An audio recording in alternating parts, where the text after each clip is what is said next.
ఇప్పుడు ఎక్కడ చూసినా కూడా డీలిమిటేషన్ అంటే ఏంటి అసలు, ఎందుకు ఈరోజు రచ్చ రచ్చ అవుతుంది దీని మీద, ఎస్పెషల్లీ సౌత్ ఇండియాకి జరగబోతున్న నష్టం ఏంటి, దీని వల్ల నార్త్ ఇండియాకి వస్తున్న లాభం ఏంటి, డీటెయిల్ గా వీడియోలో ఒక 2 minutes లో తెలుసుకుందాం. నిన్న హోమ్ మినిస్టర్ అమిత్ షా గారు మాట్లాడుతూ సౌత్ ఇండియాకి ఎటువంటి ద్రోహం అయితే చేయట్లేదు, వాళ్ళకి న్యాయమే చేస్తున్నాము.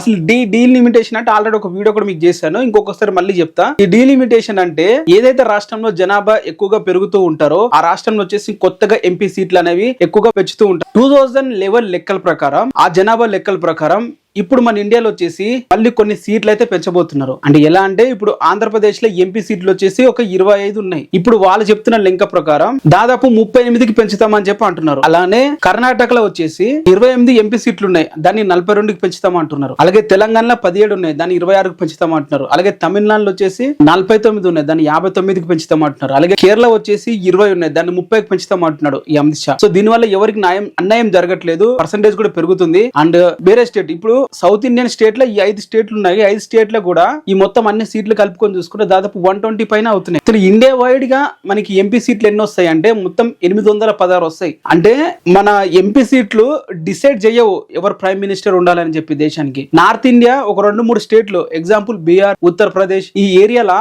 ఎంపీ సీట్లు బీభత్సంగా పెరుగుతాయి, ఒక 80-90 ఉంటాయి. ఇప్పుడు అక్కడ ఎవరు మెజార్టీకి గెలిస్తే వాళ్ళే మన ఇండియన్ రూల్ చేస్తారు ఎంపీ సీట్లతో. సో ఇప్పుడు సౌత్ ఇండియాకి నష్టం జరుగుతున్నట్టే కదా. మన సౌత్ ఇండియా డెవలప్ అవుతున్న ఒక రిలీజన్ అని చెప్పాలి, ఒక ద్రావిడియన్ దేశంగా. ఆ నార్త్ ఇండియా 2-3 స్టేట్లు మన భవిష్యత్తుని నిర్ణయించబోతున్నాయి ఈ డీలిమిటేషన్ ముందు కొనసాగితే మాత్రం. సో అందుకే దీని మీద చర్చ అయితే జరుగుతుంది. దీన్ని జరగకూడదు అని చెప్పి అటు రేవంత్ రెడ్డి గారు, అటు తమిళనాడు స్టాలిన్ గారు, అండ్ కర్ణాటక సీఎం అంటే చాలా ఒకరు కూడా ముందుకు వచ్చి మాట్లాడుతున్నారు. బట్ ఒక్క టీడీపీ పార్టీ తప్ప వాళ్ళు అలయన్స్ లో ఉన్నారు కాబట్టి ముందుకు వచ్చి మాట్లాడడానికి ధైర్యం అయితే చేయట్లేదు.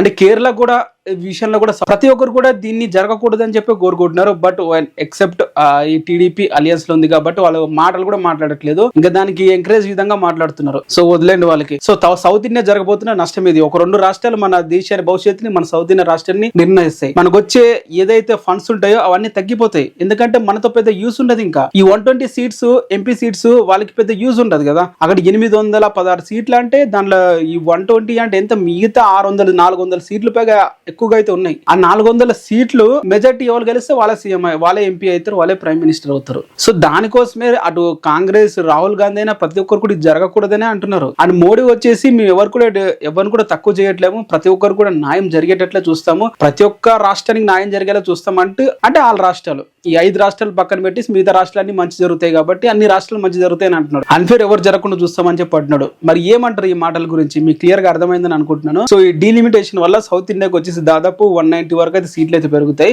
మరి ఇది యాక్చువల్ గా జరుగుతున్న పద్ధతి. ఈ రోజు 4 PM అయితే ఎవరు ఓటేస్తారో, ఎక్కువ మంది ఎంపీ ఓట్లేస్తే దాన్ని అయితే ముందు తీసుకొస్తారు.